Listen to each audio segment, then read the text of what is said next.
Assalamualaikum warahmatullahi wabarakatuh. Perkenalkan, nama saya Muhammad Ridho Santosa.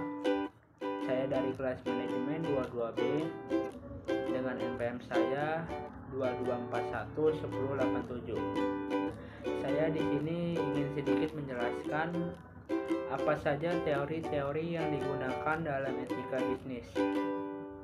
Yang pertama, teori deontologi. Yang kedua, teori utilitarisme. Yang ketiga, teori hak. Dan keempat, teori teonomis.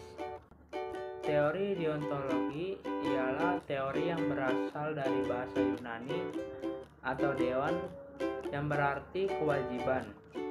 Etika deontologi menekankan pada kewajiban manusia untuk bertindak baik.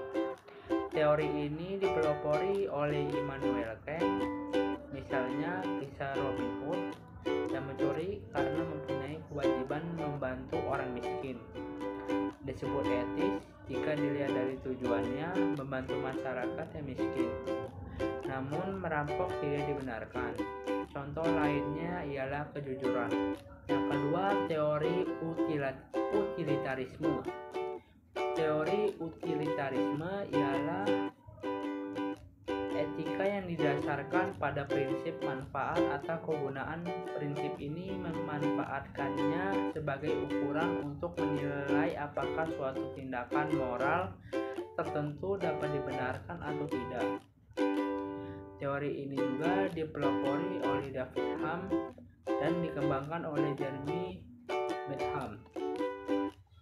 Utilitarisme berasal dari kata Latin yaitu utilis, yang kemudian menjadi bahasa Inggris yaitu utility, yang berarti berguna. Menyatakan bahwa suatu tindakan dapat dikatakan baik apabila membawa manfaat bagi sebanyak-banyaknya anggota masyarakat. Yang ketiga, teori hak. Teori hak dikemukakan oleh Immanuel Kant.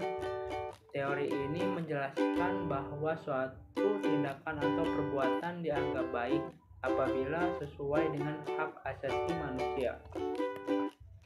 Teori hak terdiri dari tiga. Yang pertama, hak hukum.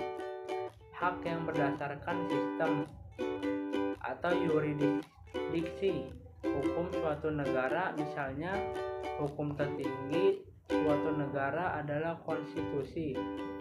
Konstitusi dasar negara yang bersangkutan antara lain mencangkup hak untuk hidup, hak atas kebebasan, hak atas kebahagiaan, dan hak atas kebebasan berpendapat.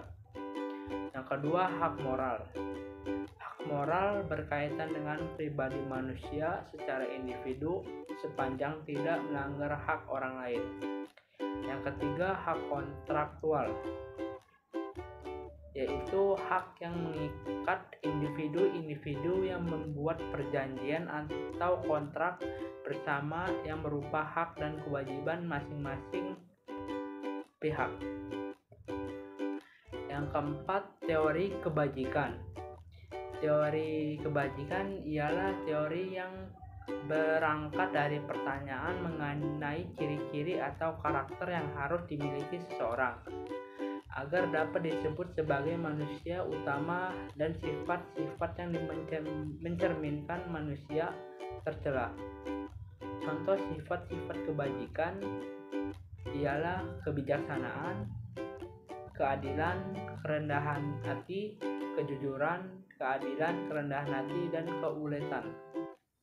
Yang terakhir, teori teonomis.